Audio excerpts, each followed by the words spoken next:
Hey everyone, welcome back. So in this video we are going to discuss about the design architecture of cab booking systems, that is Uber, Ola, Lyft, Careem and let's say Rapido. So again, those who don't know about these platforms, for them I would like to give a brief introduction. So these platforms or applications provide you better travel experience. Using these platforms or applications, you can travel from one place to another place through cab. These platforms are helpful, but for shorter journeys, let's say 15 kilometer, 20 kilometers. So these applications are helpful in such scenarios. Now again, let's say you're in an interview of system design and an interviewer asked you to design, let's say Uber. So how would you do? How would you approach this question? So the very first thing that should come into your mind are the functional and non-functional requirements of the system that you are going to build. So in case of Uber, what can be the functional and non-functional requirements? So let's discuss each one by one.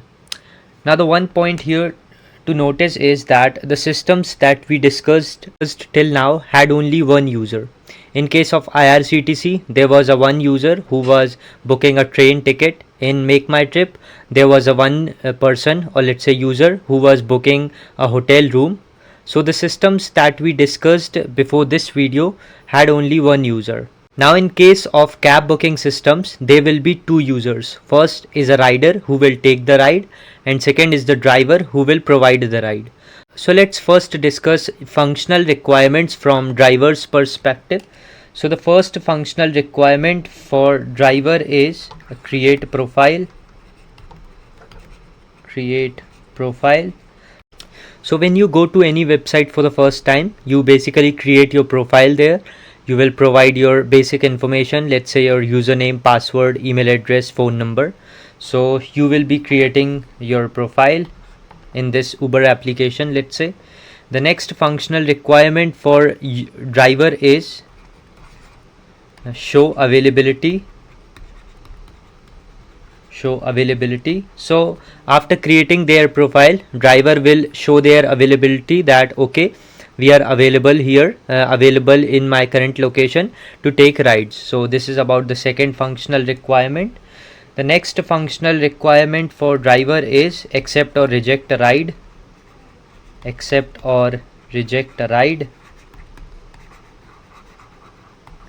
Now rider will request for ride. Now it depends on driver whether he wants to accept this ride or reject this ride. So this is about the third functional requirement. Now let's say driver accepted the ride. So the fourth functional requirement for driver is navigate to pickup location.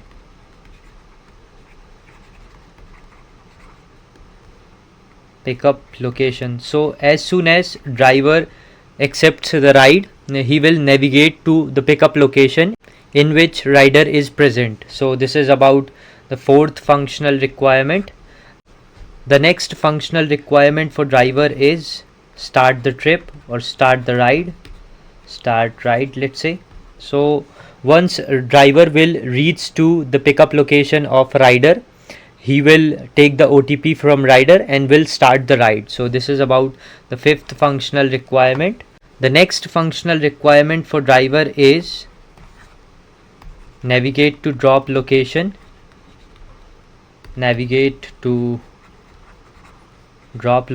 So driver will navigate towards the drop location in which user wants to or rider wants to end his journey.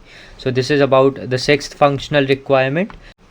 The next functional requirement for driver is end trip or let's say end ride. So once driver will reach to the destination or will reach to the drop location of rider, he will end this trip and will ask for payment. So this is about the seventh functional requirement. The next functional requirement for driver will be payment. So after completing the ride, driver will ask for payment. So this is about the eighth functional requirement. The next functional requirement for driver will be rate a rider. So in Uber there's a functionality in which driver and rider both can rate each other. So this is about the ninth functional requirement that we have. So we are pretty much good with the functional requirements of driver. Now let's discuss the functional requirement for rider, or the functional requirement from rider's perspective. So the first thing that rider will be doing is creating his profile. So it is obvious, if driver is creating his profile, then rider will also have to create his profile. So this is about the first functional requirement for rider. The next functional requirement for rider will be show cabs. So the moment we open such application, they ask for location, and the moment we allow them to access our location, they will show us nearby cabs. So this is about the second functional requirement that we have. The next functional requirement for rider will be put, or let's say add, start and end location. Start and end location. So let's say I want to travel from this point to this point, so I will put this point in source and this point in destination. So we will be adding start and end location. The next functional requirement that we can have is a show ETA. Show ETA, or approx price. So our system will take rider's location and driver's location, and then it will calculate the actual distance, not the radial or aerial distance. Now what does that mean? So let's say this is the driver's location and this is the rider's location. So the path can be something like this. So through Google Maps we can calculate the actual distance. So we will calculate the actual distance between rider and driver. Then on the basis of nearest distance or shortest distance, we will calculate the ETA. So this is about the fourth functional requirement. The next functional requirement that we can have is book cab. So rider will make the request to book a cab, and once the driver will accept this ride request, the cab will be booked for this rider. So this is about the fifth functional requirement. The next functional requirement that we can have for rider is start a ride. So once this driver will accept the ride request, he will move towards the pickup location of rider and then ask for OTP. The moment this rider will provide the OTP to driver, his ride will be started, or his trip will be started. So this is about the sixth functional requirement. The next functional requirement for rider will be end ride. So once the driver and rider, they both will reach to the drop location or destination, the ride will be end. So this is about the seventh functional requirement. Now the next functional requirement for rider will be a payment. So after completing the ride or trip, user, or let's say rider, will make a payment. So this is about the eighth functional requirement. The next functional requirement for rider will be rating the driver. So as we discussed that in Uber there's a functionality through which both rider and driver can provide rating to each other. So this is about the ninth functional requirement and functional requirements for rider. So we are pretty much good with the functional requirements. Now let's discuss the non-functional requirements. What can be the non-functional requirements for the system? So non-functional requirements are the requirements that do not affect the flow of the user, but it rather affects the experience of the user. Now what does that mean? So let's say you have two websites or two applications, let's say Uber and Ola, and you opened the application and you wanted to travel from one place to another place. So you added both source and destination address, and let's say if one application takes 10 seconds to respond to your request and another application takes let's say 50 seconds to respond to your request, or it shows all the nearby cabs to you in 50 seconds. So obviously this will not be the good user experience. So this is about one of our non-functional requirement, which we called low latency. So low latency means server should respond to your request in a minimal time.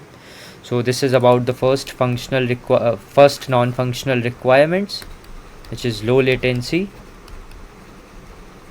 So in previous videos we have discussed about non-functional requirements enough, so I'm just mentioning what can be the non-functional requirements. I'm not describing each. So this is the first non-functional requirement that we can have. Next is a high availability. Then we can have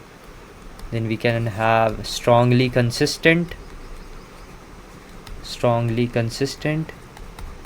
Let's say if one user booked a cab and that driver will got allocated to that user or rider, then it should be reflected into the database. But according to CAP theorem, a system cannot be highly available and strongly consistent at the same time.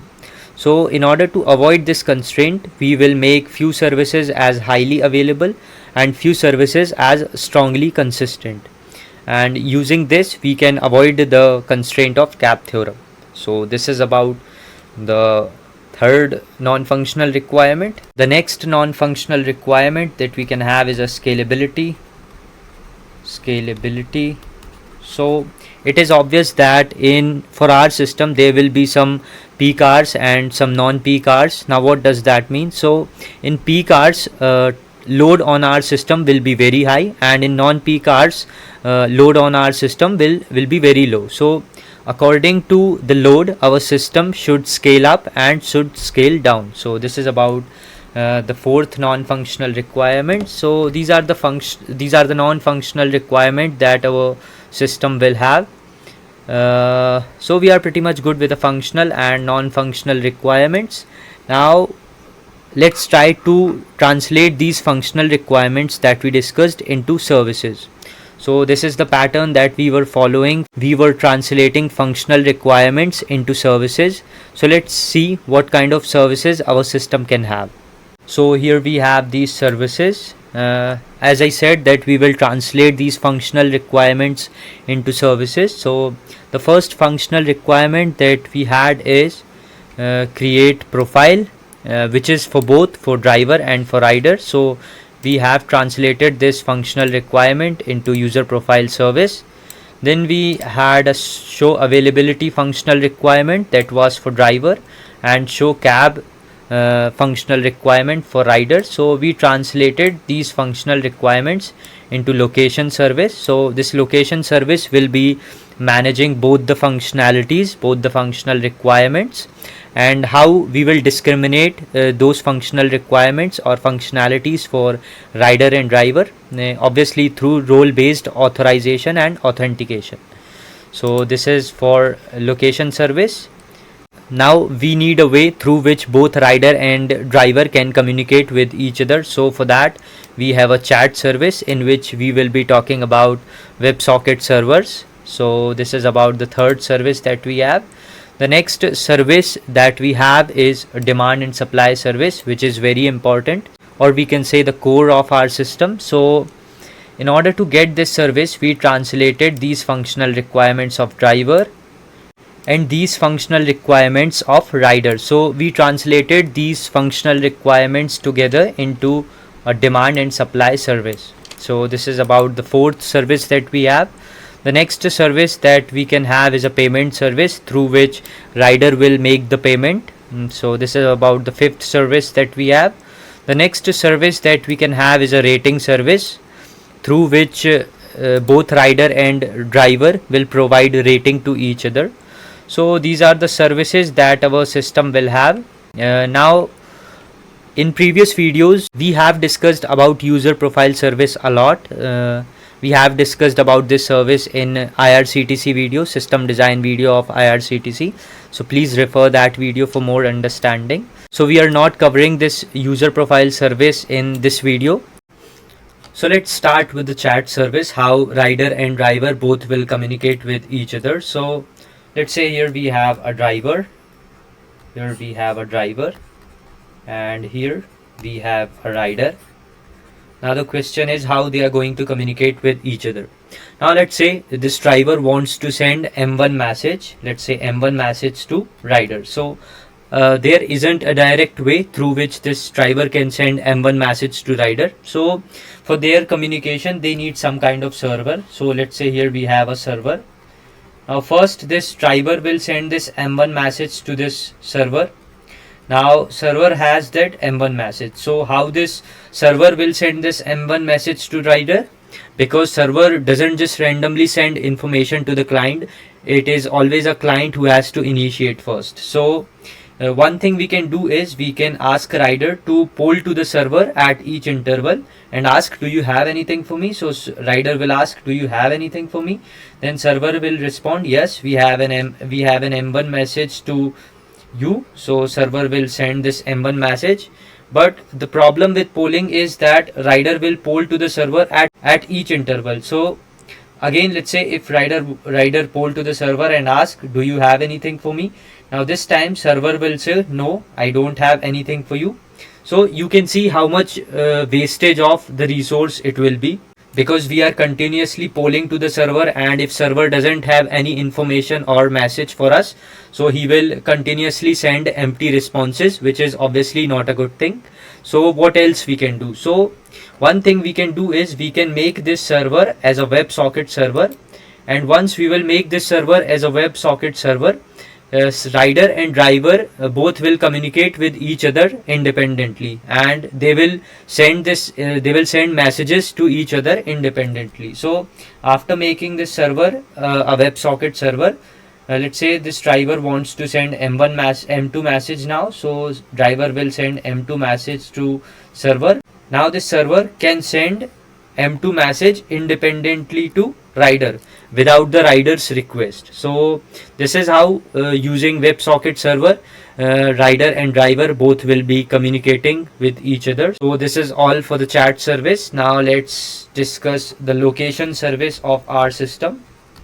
Location service, what this location service will be functioning and what it will provide to us. So let's say we have a rider and he wants to book a cab. So here we have a rider and he wants to book a cab. So he will send this request to our server with his user ID and the latitude and longitude of the user, that okay, I am present in this location. So this latitude and longitude will help a system to find out the location of rider. So he will send the request. Now we will have to find out all the drivers or all the cabs located in the range of this latitude and longitude. So how are we going to find the drivers nearby? So let's say the driver's information is stored in a table in which we are managing user ID, that is nothing but the ID of driver, and the latitude and longitude of its current location. So we are storing this three information. Now according to some ballpark figures, there are 1 million active drivers per day. Active drivers per day in system like Uber. So in order to find the driver nearby, we will have to iterate through this entire table, which is obviously not a good thing. Now rider provided his latitude and longitude. Now system will have to find the drivers nearby in the range of the latitude and longitude of rider. So he will have to iterate through this entire table of 1 million users, which is obviously not a good thing. So we are not going to use this option for finding drivers. So what else we can do? So one thing we can do is we can create an index on either latitude or longitude. But let's say if I created index on latitude, then what about longitude? And let's say if I created index on longitude, then what about latitude? Basically indexes are used for searching. They make searching very fast. So if I create index on one parameter, then what about other parameter? So next thing that we can do is we can create index on both, on latitude and on longitude as well. But if we create index on both, primary index on both, then query will get optimized only for one index, so it is also not going to work. So what else we can do? So we can use something like geohash or Google S2 library. Now what they do, so this geohash and Google S2 library partition the earth's surface into smaller grids. So let's try to understand each one by one. So first we have a geohash. So geohash is a technique that converts latitude and longitude into short or small alphanumeric string. So in geohash, world is recursively divided into smaller chunks or smaller grid. So let's say this is the map of world. So geohash will divide this map into smaller grid, and here each grid will be called as a cell grid, or let's say geohash, and this geohash will represent a region. So the string that we get from latitude and longitude will be a 32-bit string, and in this geohash the size of each cell can be different. Let's say the size of one cell is different and the size of other cell is also different. So this is about geohash. Basically in geohash we converted this latitude and longitude into a short alphanumeric string. So this is all about geohash. Now the next technique that we can have is Google S2 library.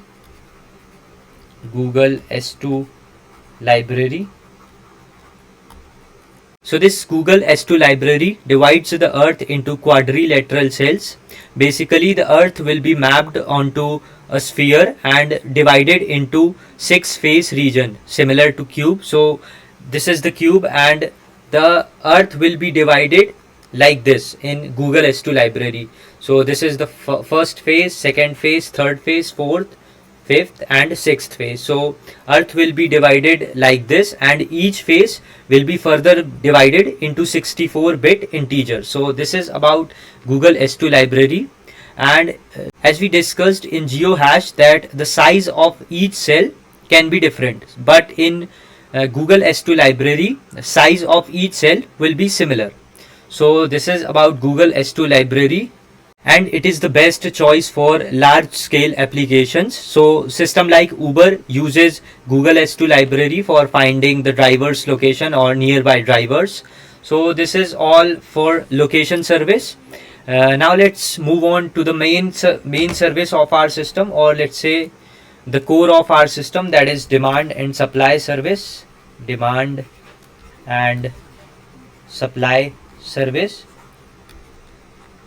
So as the name suggests, that demand and supply, so rider will request or demand for cab, and then drivers will supply the cab, or system will supply the cab. So let's try to understand this demand and supply service with the help of example. So let's say here we have a rider. This is the rider, and this rider wants to book a cab, so he will make a request along with his latitude and longitude.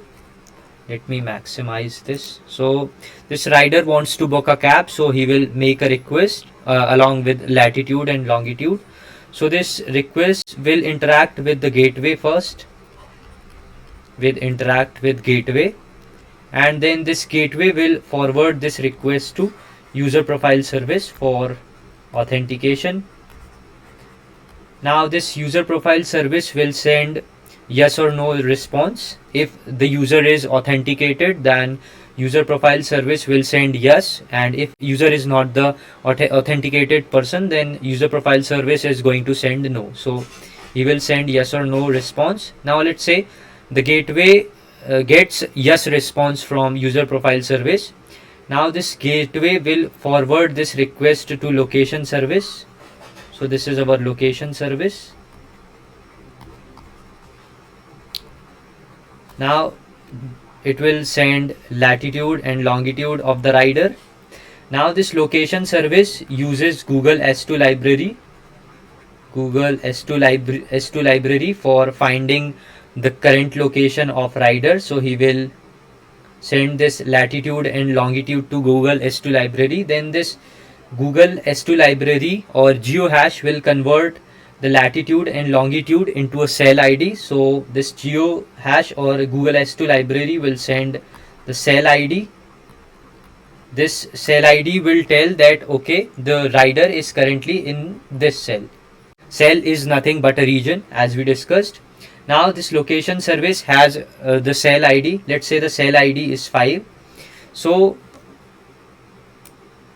let's say the cell ID is 5. Now this location service will send this cell ID, that is 5, to demand and supply service. Let's say this is our demand and supply service. So this location service will send this cell ID to demand and supply service. Now as you know that there will be millions or billions of cells in the map of Earth. So one single server will not be able to handle all the cells or manage all the cells. So this demand and supply service will have number of servers. Basically we will distribute the load into different servers. So here we have different servers. Here we have different servers, and all the servers are connected in a ring-like structure. Ring-like structure, that means we are using consistent hashing. So we are using consistent hashing for distributing the load onto different servers. So let's say this is our first server, this is the second server, this is third server, fourth and fifth server. Now there will be millions or billions of cells in the map of Earth. Now let's say there are 10 cells in the map, for example, and first and second cell is managed by this S1 server, and third and fourth cell is managed by S2 server, fifth and sixth cell is managed by S3, 7, 8 are managed by S4, and 9 and 10 are managed by this S5 server. Now location service sent cell number or cell ID 5 to the demand and supply service. So this demand and supply service will contact with one of the server. In this case it will contact with the S3 server. Now this S3 server is managing or handling the fifth and sixth cell. That means, so let's try to understand this with the help of example. So let's say this is the map of Earth and we divided this map into grids. Now this is the cell 1, cell 2, cell 3, 4, 5, 6 and 7, 8, 9. So location service sent cell ID 5 to the demand and supply service. That means rider is currently in this cell ID. So what this server 3 will do, it will find all the cabs located in this fifth cell. So each cell represents a region, and in this region there can be number of drivers. There can be number of drivers, which is obvious, number of drivers. So what this S3 server will do, it will find out all the cabs located in the fifth cell. Now the question is, does this S3 server stores the data for all the cabs and drivers of fifth and sixth cell? Obviously no. That means this S3 server is using some kind of database to fetch the details of drivers and cabs that is located in the fifth and sixth cell. So each server will have its own database, and we will talk about database choice after some time. So let's create database for each server, database for S1, and here the database for S5 server. So each server will have its own database, and the data for fifth and sixth cell that is managed by S3 server. So the data for fifth and sixth cell will be stored in this database of S3 server.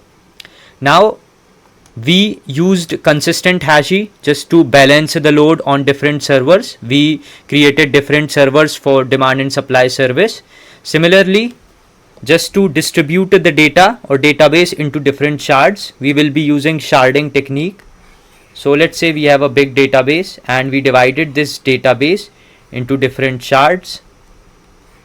Let's say this shard is for S1 server, this shard is for S2 server, this is for S3, this is for S4, and this is for S5.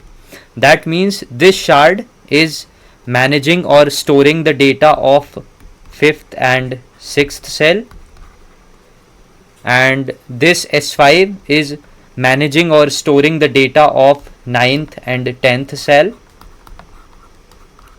So this is how we distributed the data into different shards. Now there can be a case, let's say the driver is currently in the first cell, so we added the driver in first cell. Now this driver moved to the second cell, so we will have to delete the entry of this driver 1 from first cell, and then we will add the entry of this driver 1 into second cell. So these are the cases that we will have to consider. Now this demand and supply service contacted with the S3 server because location service sent the cell ID 5.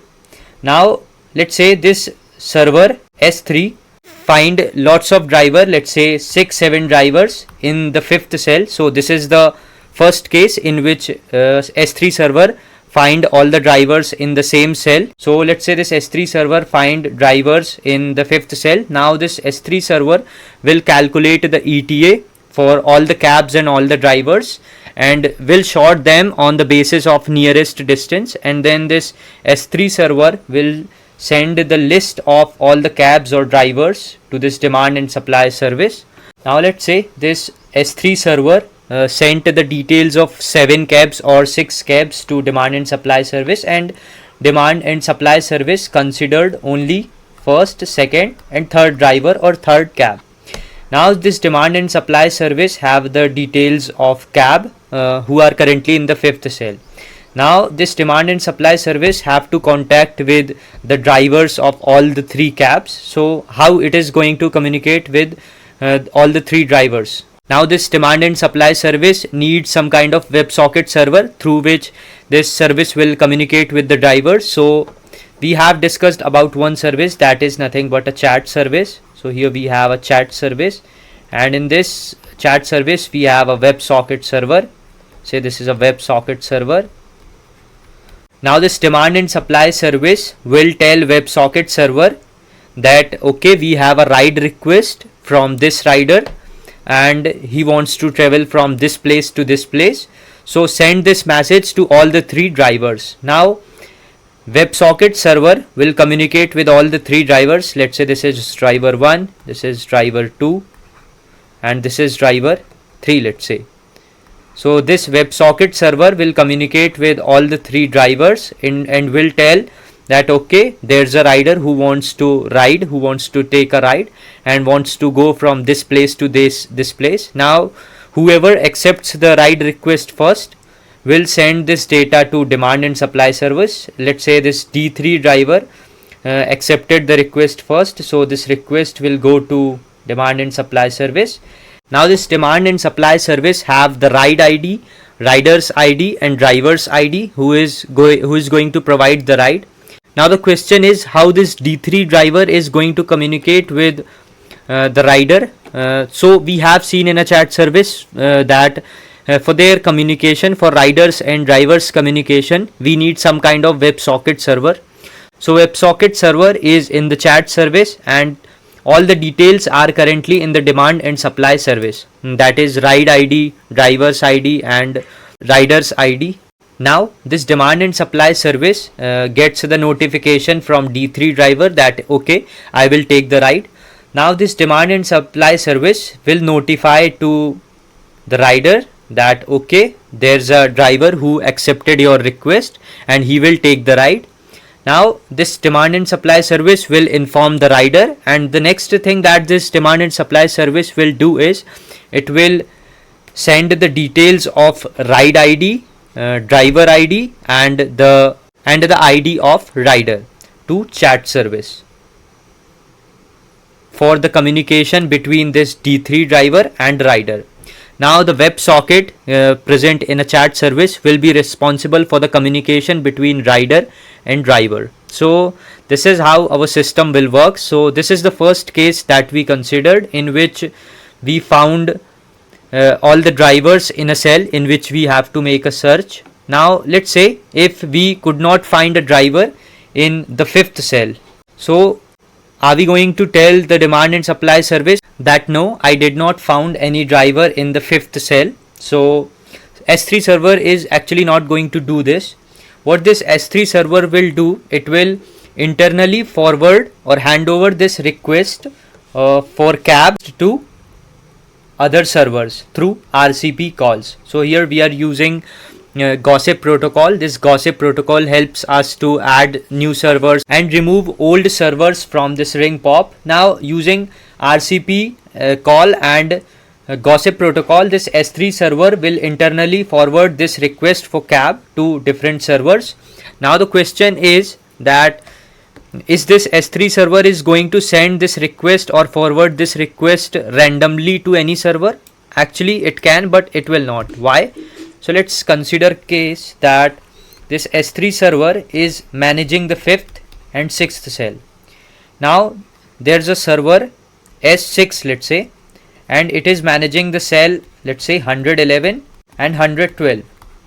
Now it is obvious that these cells will be far away from each other. So this S3 server cannot randomly assign or send this request or forward this request to any server. So what it will do, it will take a 1 kilometer radius and will draw a circle. Let's say this, currently the rider is in this location or this cell, and server did not found any driver in this 5th cell. So what it will do, it will take 1 kilometer radius and will draw a circle, and all the cells covered by this circle will be considered for further searching for drivers.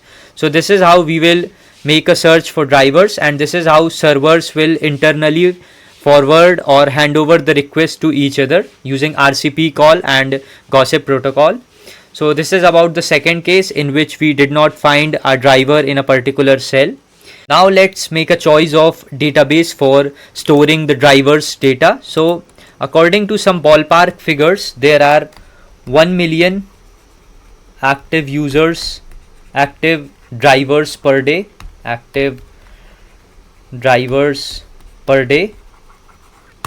and as we discussed that we will be storing user ID, that is nothing but the driver ID, and we will be storing latitude and longitude for each driver. So each will be of 8 bytes, so it is nothing but, there are 3 fields, so it is nothing but 3 into 8, that is nothing but 24. So let's consider it 25. Now there are 1 million drivers per day, so this is nothing but 10 to the power 6 bytes. So this is the total space that it will take to store the data for drivers each day. This is nothing but 25 into 10 to the power 6 bytes,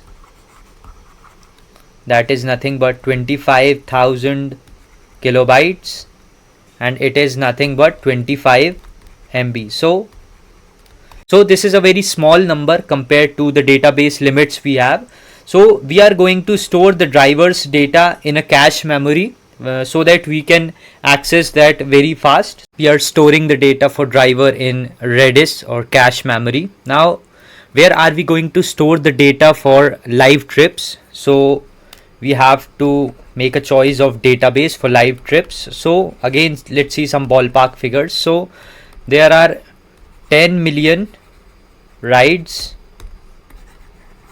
that Uber conduct per day. So 10 million rides per day, that is nothing but 10 to the power 7, and there are 10 to the power 5, that is 86,400 seconds, near to 100k. So 10 to the power 5 seconds in each day. That means Uber conducts 100 rides per second. 100 rides per second. Now let's say each ride takes 100-minute time, or let's say each ride lasts for 100 minutes. So we have 100 QPS, and each ride lasts for 100 minutes, and in 1 minute there are 60 seconds. So it is nothing but 6 into 10 to the power 5. So this is the data for live trips, which is very less as compared to the database limits we have. So we can store this data in a SQL cluster. So we are going to store the data for live trips in a SQL cluster.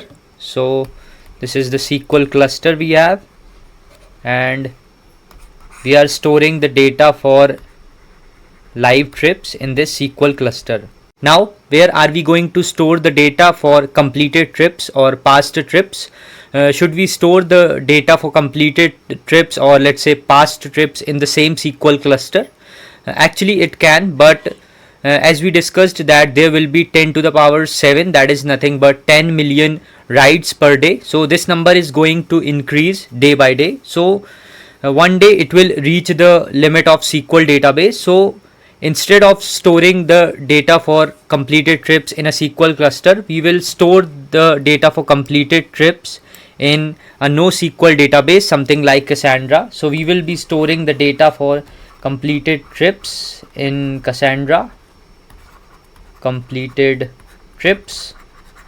Now there will be an archiver or archival services which will fetch the data from SQL cluster, fetch the data of completed bookings from SQL cluster, and will dump these bookings or completed bookings into NoSQL database, that is Cassandra. So these archiver will run a cron jobs in every 5-6 hours and will fetch the completed bookings from SQL cluster and will dump them into Cassandra. So we are good with the database choice now. And now let's discuss one more important case. Let's say this is the fifth cell of the map or fifth cell of the grid, and rider is currently in this location, let's say, and there are 4 drivers in this cell. Let's say this is D1, this is D2, this is D3, and here we have D4. Now let's say there is a driver in this cell. Let's say this is the 6th cell, and currently the driver is in this 6th cell, and he took the ride of, let's say, some rider, and will drop this rider at this point of 5th cell. So we should consider this driver as well for this trip because it is very near to the rider. So this is all for cab booking systems. In the next video we will be discussing about the system design or design architecture of a system like Blinkit. So till then, bye bye, show some love, thanks.